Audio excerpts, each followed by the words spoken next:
পাইলসের লক্ষণ।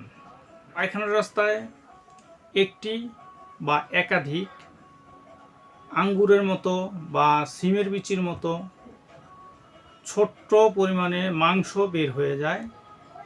একটাও হতে পারে, একাধিক পরিমাণে হতে পারে। পাশাপাশি এই পাইলসের রোগীর পায়খানা করতে খুব কষ্ট হয়, তার মানে কোষ্ঠকাঠিন্য বা কনস্টিপেশনের সমস্যা। পায়ুপথে বাথরুমে গেলে টপ টপ টপ টপ করে রক্ত পড়ে, রোগী নিজেই বুঝতে পারে বা দেখতে পারে। আর অনেক সময় ব্যথা বেদনা হতে পারে, অসহ্য যন্ত্রণা হতে পারে, পায়ুপথ ফুলে যেতে পারে এবং অনেকের চুলকাতে পারে পায়খানা রাস্তা ইত্যাদি সমস্যা বিদ্যমান। রোগের মূল কারণগুলো আপনাদের মাঝে তুলে ধরব ইনশাআল্লাহ।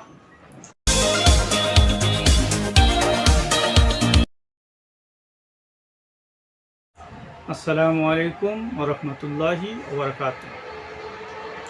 সুপ্রিয় দর্শক, আজকে আপনাদের মাঝে আমি আলোচনা করব পাইলসের কারণ কি কি এবং লক্ষণ।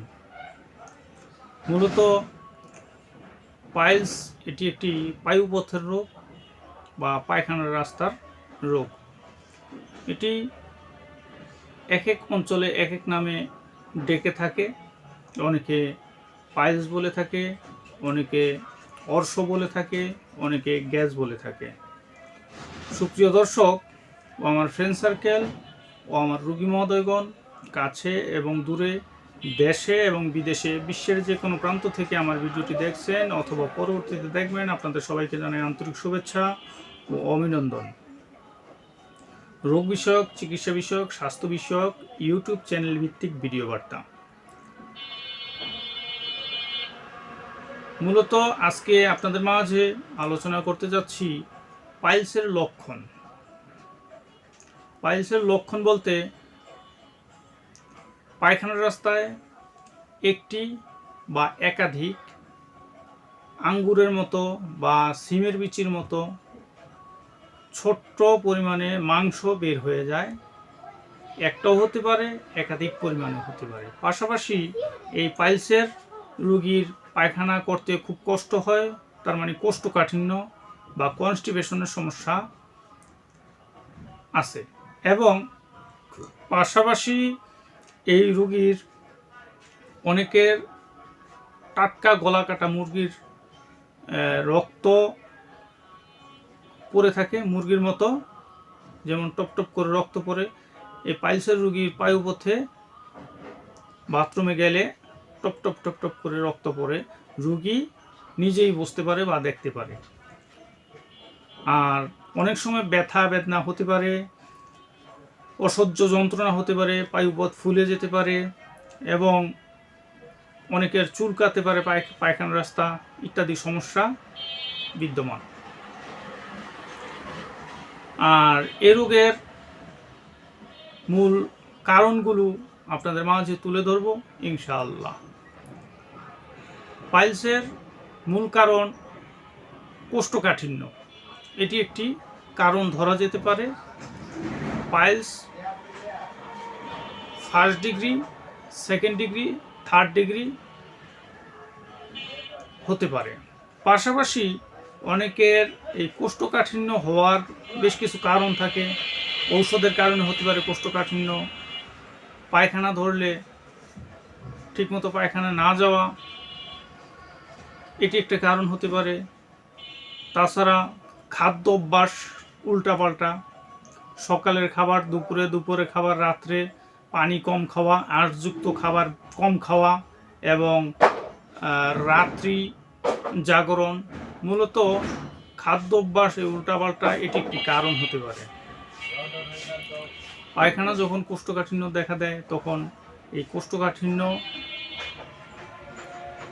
থেকে মুক্তি পাওয়ার কোনো চেষ্টা না করা এটি একটি কারণ। লাইফস্টাইল উল্টাপাল্টা বলতে রাত্রে ধরেন এখন বর্তমানে 12টা, 1টা, 2টার নিচে অনেক লোকই ঘুম আসে না, কিন্তু মূলত আমরা প্রাকৃতিক নিয়মের বাইরে চলে গেছি। খাবার নিয়ম রাত্রে 8টা থেকে 9টার মধ্যে সেরে ফেলা, ঘুমের কমপক্ষে 2 ঘন্টা আগে খাদ্য গ্রহণ করা উত্তম। এতে করে খাদ্য হজম প্রক্রিয়া ভালো থাকে, হজম শক্তি ঠিক থাকে, হজম হয়ে যায় খাদ্যগুলো। আর আমাদের দেশে যেই পর্যায়ে রোগের কারণ, মূলত খাবার খেয়ে সাথে সাথে শুয়ে পড়ে ওই খাবারগুলো হজম হতে পারে না। মূলত খাদ্যের উপরে যেমন দুবলার উপরে যেমন ইট চাপা দিয়ে রাখলে যেমন হয় ঠিক তেমন হয়। খাদ্য হজম না হওয়ার কারণে ধীরে ধীরে এক সময় যায় কোষ্ঠকাঠিন্য দেখা দিতে পারে। রাত জাগা এটি একটি কারণ। তাছাড়া খাদ্য ভেজাল, মুরগি, ব্রয়লার মুরগি এটি 1 মাসে বড় হয়ে যায়, এমনি এমনি বড় হয় না। দেশি মুরগি আপনাদের খেয়াল করে দেখবেন 6 মাসের আগে এটি পূর্ণবয়স্ক হয় না। এই 1 মাসে কিভাবে বড় হলো? এটি তো এমনি এমনি বড় হয় না। এর মধ্যে হাই প্রোটিন জাতীয় খাদ্য, ফিড এবং ভ্যাকসিন, অ্যান্টিবায়োটিক, ঔষধ প্রয়োগ করে এবং 10 থেকে 15 দিনের মধ্যে ছোট থাকে। এই 15 দিন পর থেকে দাপ করে বিশাল বড় হয়ে যায়। এটি তো এমনি এমনি হয় না, হয়তো নিশ্চয়ই কোনো কারণ আছে। একটি কারণ খাদ্য ফরমালিন দেওয়া থাকে, মাছ এগুলো সহজে পচে না। এর মধ্যে কারণ কি? এর মধ্যে বিভিন্ন প্রকারের কেমিক্যাল দেওয়ার কারণে ফুড জাতীয় যেই প্রসেসিং জাতীয় যেই কনফেকশনারি বা মুদি দোকানে যেই খাদ্যগুলো আছে এগুলো মেয়াদ বাড়ানোর জন্য কিছু কেমিক্যাল ব্যবহার করে থাকে। যেমন রুটি, তারপরে কেক, এগুলো তো আপনার এই সাথে সাথে তৈরি করে খাওয়ার জিনিস। 8 দিন, 10 দিন, 15 দিন এটি এমনি এমনি ভালো থাকে না। এর মধ্যে কেমিক্যাল নিশ্চয়ই আছে। এবং আরও কিছু লাইফস্টাইল উল্টাপাল্টার কারণে এই পাইলস হয়ে থাকে।